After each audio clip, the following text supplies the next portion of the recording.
അൽഹംദുലില്ലാഹി റബ്ബിൽ ആലമീൻ വസ്സലാത്തു വസ്സലാമു അലാ റസൂലിഹിൽ അമീൻ വഅലാ ആലിഹി വഅസ്ഹാബിഹി അജ്മഈൻ അമ്മാ ബഅദ്. പ്രിയ സഹോദരങ്ങളെ, അസ്സലാമു അലൈക്കും വറഹ്മത്തുള്ളാഹി. അദ്ദീനുൽ ഖയ്യിം എന്ന് ഖുർആൻ വിശേഷിപ്പിക്കുന്ന, മവാഖീത്തു ലിന്നാസ് എന്നും ഖുർആൻ വിശേഷിപ്പിക്കുന്ന അള്ളാഹുവിൻ്റെ ചിഹ്നം ഹിജ്റ കലണ്ടറിൻ്റെ വീണ്ടെടുപ്പിന് വേണ്ടിയിട്ടുള്ള, അല്ലെങ്കിൽ അവഗണിക്കപ്പെട്ട അള്ളാഹുവിൻ്റെ ചിഹ്നം വീണ്ടെടുക്കാനുള്ള ശ്രമങ്ങൾ ആത്മാർത്ഥമായി നടത്തിക്കൊണ്ടിരിക്കുന്ന ഒരു ചെറിയ വിഭാഗമാണ് ഹിജ്റ കമ്മിറ്റി ഇന്ത്യ എന്ന് നമുക്കെല്ലാവർക്കും അറിയാം. ഒരു പുതിയ സംവത്സരത്തിൻ്റെ, ഒരു പുതിയ ഹിജ്റ വർഷത്തിൻ്റെ, ചാന്ദ്രവർഷത്തിൻ്റെ പടിവാതിൽക്കലാണ് നാം നിൽക്കുന്നത്.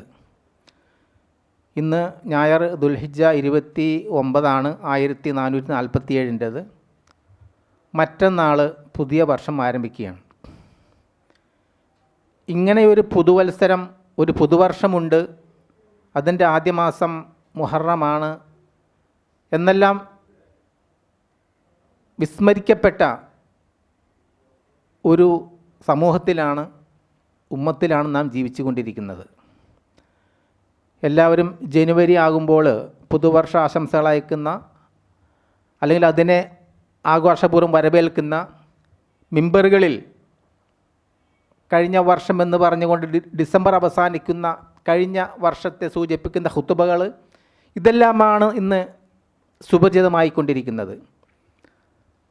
ഹിജ്റ കമ്മിറ്റിയെ സംബന്ധിച്ചിടത്തോളം അള്ളാഹുവിൻ്റെ ചിഹ്നം വീണ്ടെടുക്കാനുള്ള, അള്ളാഹുവിൻ്റെ ശിആർ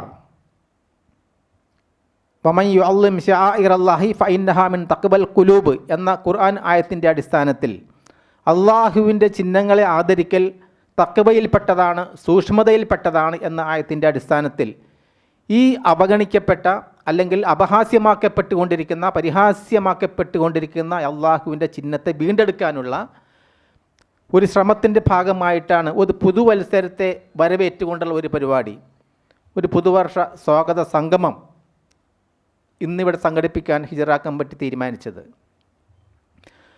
അവിടെ നിൽക്കുന്ന ആളുകൾ ഇങ്ങോട്ട് കയറിയിരിക്കുക, സീറ്റിലേക്ക് വന്നിരിക്കുക. ഏതായാലും ഇൻഷാ അല്ലാഹ് ഇത്തരം ഒരു നല്ല ഉദ്യമത്തിന് എത്തിച്ചേർന്ന എല്ലാവരെയും സ്വാഗതം ചെയ്യുക എന്നതാണ് എൻ്റെ കർത്തവ്യം. ഇന്ന് നമ്മുടെ ഈ പരിപാടിക്ക് അധ്യക്ഷത വഹിക്കേണ്ടത് ബഹുമാനപ്പെട്ട ചെയർമാൻ ടി കെ ആറ്റക്കോയ തങ്ങളായിരുന്നു. അദ്ദേഹം ട്രെയിൻ ലേറ്റായതുകൊണ്ട് അല്പം വൈകി ഇപ്പം നിലവിൽ എത്തിക്കാണും തൃശ്ശൂരിൽ. ഏതായാലും അല്പം വൈകുന്നത് കൊണ്ട് നമ്മൾ സമയം തെറ്റിക്കേണ്ടതില്ല എന്നതുകൊണ്ടാണ് 2:30 തന്നെ ആരംഭിച്ചത്. അപ്പോൾ അദ്ദേഹത്തിൻ്റെ അഭാവത്തിൽ അദ്ദേഹത്തെ സ്വാഗതം ചെയ്യുകയാണ്. അതുപോലെ തന്നെ പിന്നെ വിഷയങ്ങൾ അവതരിപ്പിക്കുന്ന 2-3 ആളുകൾ, ഒന്ന് നമ്മുടെ മുൻ ചെയർമാൻ അബ്ദുൽ ഹഫീൽ നദ്വി ആണ്. അദ്ദേഹം ഇവിടെ എത്തിച്ചേർന്നിട്ടുണ്ട്. അദ്ദേഹത്തെ ഹാർദമായി സ്വാഗതം ചെയ്യുകയാണ്. എന്തുകൊണ്ട് ഹിജ്റ കലണ്ടർ എന്നുള്ള വിഷയമാണ് അദ്ദേഹം അവതരിപ്പിക്കുക. അതുപോലെ അബ്ദുറഹീം സാഹിബ് എടപ്പള്ളി എല്ലാവർക്കും അറിയാം.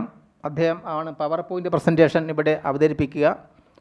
വളരെ ലളിതമായ കാര്യങ്ങൾ മനസ്സിലാക്കാനും, എല്ലാവരും ഈ ആയത്തുകളും ഹദീസുകളൊക്കെ കേൾക്കുമ്പോൾ അതിൻ്റെ ശാസ്ത്രീയമായ വശങ്ങൾ പ്രായോഗിക തലത്തിൽ മനസ്സിലാക്കി കൊടുക്കുക എന്നുള്ള ഒരു ദൗത്യമാണ് അദ്ദേഹം ഈ പവർ പോയിൻ്റ് പ്രസൻറ്റേഷനിലൂടെ നിർവഹിച്ചുകൊണ്ടിരിക്കുന്നത്. ധാരാളം വേദികളിൽ അബ്ദുറഹീം സാഹിബ് ഇത് അവതരിപ്പിച്ച് കഴിഞ്ഞിട്ടുണ്ട്.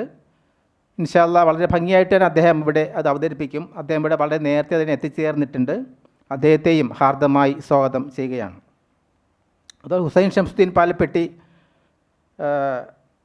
നമ്മുടെ മുൻ ശൂറാംഗമായിരുന്നു. അദ്ദേഹം ഇവിടെ എത്തിച്ചേരും. അദ്ദേഹം ആശംസ അർപ്പിച്ചുകൊണ്ട് സംസാരിക്കും. പിന്നെ നമ്മുടെ ഷെയ്ഖ് ഉസ്താദ് ഉണ്ട്. മറ്റ് വിവിധ ശൂറാംഗങ്ങളും എത്തിച്ചേർന്നിരിക്കുന്ന HCI മെമ്പേഴ്സും, അതുപോലെ മറ്റ് വിഷയം പഠിക്കാനും കേൾക്കാനും ഗ്രഹിക്കാനുമൊക്കെ താല്പര്യപ്പെട്ടുകൊണ്ട് എത്തിച്ചേർന്നിരിക്കുന്ന മുഴുവൻ സഹോദരങ്ങളെയും ഒറ്റവാക്കിൽ സ്വാഗതം ചെയ്തുകൊണ്ട് ഷെയ്ഖ് ഉസ്താദ് ഉൾപ്പെടെയുള്ള ആളുകൾ ഇവിടെ എത്തിച്ചേർന്നിട്ടുണ്ട്. അദ്ദേഹത്തെ ഉൾപ്പെടെയുള്ള ആളുകളെ ഒറ്റവാക്കിൽ സ്വാഗതം ചെയ്തുകൊണ്ട് ഈ വിഷയത്തിൻ്റെ പ്രചാരകരായി തീരാനും ഈ വിഷയത്തെ ആത്മാർത്ഥമായി തന്നെ പഠിക്കാനും പ്രചരിപ്പിക്കാനും നമ്മുടെ സുഹൃത്തുക്കളെയും കുടുംബാംഗങ്ങളെയും എല്ലാം ഈ വിഷയം പഠിപ്പിക്കാനും ഇതിൻ്റെ പരമാവധി അള്ളാഹുവിൻ്റെ ചിഹ്നത്തെ വീണ്ടെടുക്കാനുള്ള ശ്രമങ്ങളിൽ കൂടുതൽ ആളുകളെ ഇതിലേക്ക് ക്ഷണിച്ചുകൊണ്ട്, പ്രത്യേകിച്ച് നമുക്കറിയാം ഈ ഒരു മാർഗത്തിൽ നമുക്ക് തടസ്സമായി നിൽക്കുന്നത് നിർഭാഗ്യവശാൽ പണ്ഡിതന്മാർ എന്ന് നാം വിശേഷിപ്പിക്കുന്ന ആളുകളാണ്, അല്ലെങ്കിൽ ആ പേരുകളിൽ അറിയപ്പെടുന്ന ആളുകളാണ്. അപ്പോൾ അതുകൊണ്ട് നമ്മുടെ ഉത്തരവാദിത്തം വർദ്ധിക്കുകയാണ്, കൂടുകയാണ്. വിശുദ്ധ ഖുർആനെയും ഹദീസിനെയും എല്ലാം തലകീഴായി നിർത്തി മനസ്സിലാക്കുന്നൊരവസ്ഥ പലപ്പോഴും ഈ വിഷയത്തിലുണ്ട്. ഒരിക്കലും ശാസ്ത്രീയമായ യാഥാർത്ഥ്യങ്ങൾക്കും പ്രപഞ്ച യാഥാർത്ഥ്യങ്ങൾക്കുമെതിരെ ഖുർആനോ ഹദീസോ ഉണ്ടാകില്ല എന്നുള്ള ഉറച്ച വിശ്വാസം നമുക്കുണ്ടാകേണ്ടതുണ്ട്. ആ അടിസ്ഥാനത്തിൽ വിഷയത്തെ മനസ്സിലാക്കാനും ഖുർആനെ സമീപിക്കാനും ഹദീസുകളെ മനസ്സിലാക്കാനും നാം ശ്രമിക്കേണ്ടതുണ്ട് എന്ന് മാത്രം സൂചിപ്പിച്ചുകൊണ്ട് എല്ലാവരെയും ഒറ്റവാക്കിൽ ഒരിക്കൽ കൂടി സ്വാഗതം ചെയ്തുകൊണ്ട് ഞാൻ നിർത്തുന്നു. എല്ലാവർക്കും അള്ളാഹുവിൻ്റെ അനുഗ്രഹമുണ്ടാകട്ടെ. ഈ വിഷയം ഗ്രഹിക്കാനും പഠിക്കാനുമെല്ലാം അള്ളാഹു തൗഫീഖ് ചെയ്യുമാറാകട്ടെ എന്ന് പ്രാർത്ഥിക്കുന്നു. അസ്സലാമു അലൈക്കും വറഹ്മത്തുള്ളാഹി.